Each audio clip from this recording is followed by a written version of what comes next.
Hi there and welcome to MiWeek. Thanks so much for joining us. I'm Christy McDonald. The #1 complaint this week, not the weather, the roads. Lawmakers looking to help out counties and cities that are running out of road money, but at what cost to big long-term projects?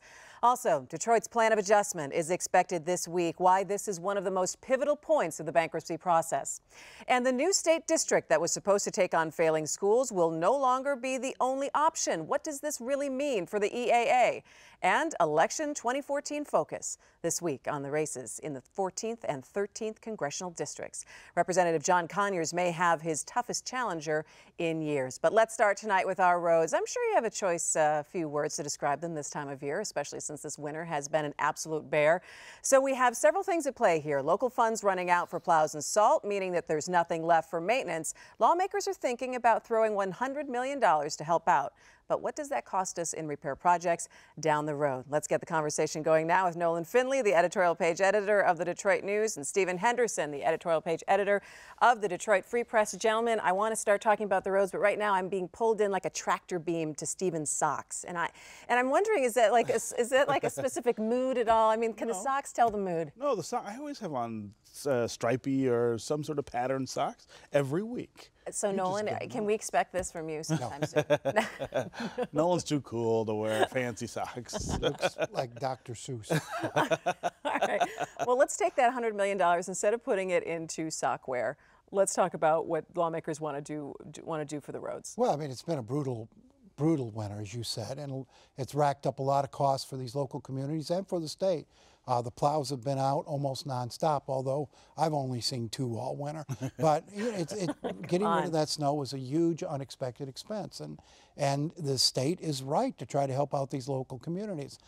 Now, where's the money going to come from? What will it mean up the road? In this state, when given a choice of where to spend their money, we've always deferred infrastructure repairs. And I'm afraid that's what's going to happen again, that we're not going to spend the money this summer to keep the roads in good repair, and we'll be right back here next winter in worse shape. So $100 million is really a drop in the bucket?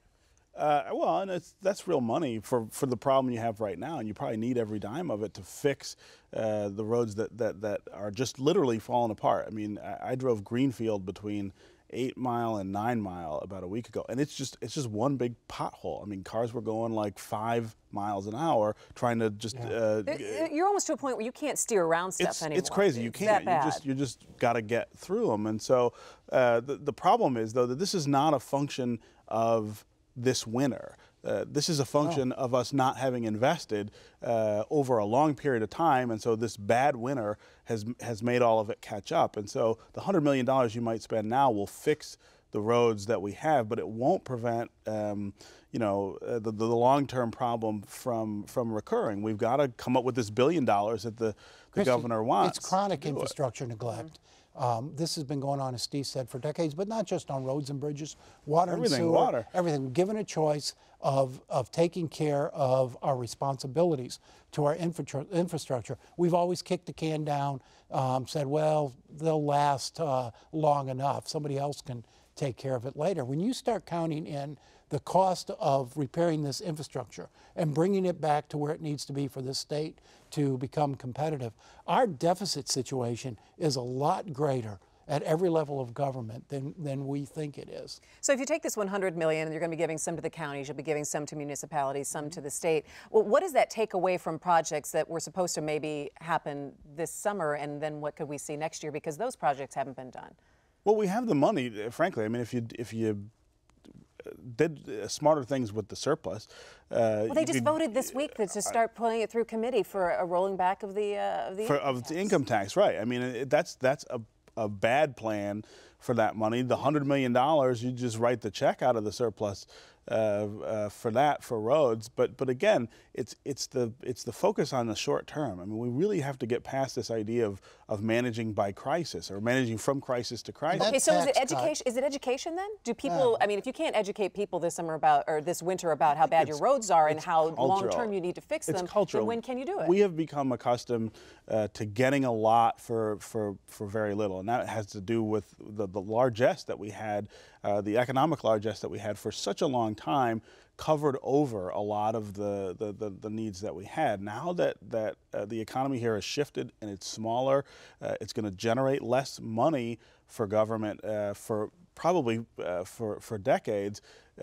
We're being asked to do things better and different, and we're not accustomed to it. But as bad as these roads are, and everybody's banging around, griping about the roads, and because it's fun to complain about that. Because if you can't complain about that, you're going to complain about the weather. How many people have you heard? Look, gosh, I busted a tire. I had to get my tire fixed or my rim, and that cost me $200 or $300. And yet today, even after this winter, even after driving these roads, you put a measure on the ballot saying we're going to raise the fuel tax, we're going to raise your registration fees to fix these roads, it would still be people defeated. voted down. And sure. so, I mean, we've got to be willing to pay for infrastructure. It won't fix itself. So we get what we pay for? I got an argument on Twitter with somebody this week who was talking about how expensive his water bill was and that he didn't want to have it go up. And what he said was he pays more than $1,000 a year for water. Now, if you think about that, that's less than $100 a month. Think of the other bills that you pay monthly. Think of your cable bill. How many people are only paying $100 a month for cable? Water shouldn't be that cheap because, and when it is, that means you're not taking care of the system, and that means water mains burst all over the place. You've got to change the way people prioritize this stuff and think about where their money ought to go.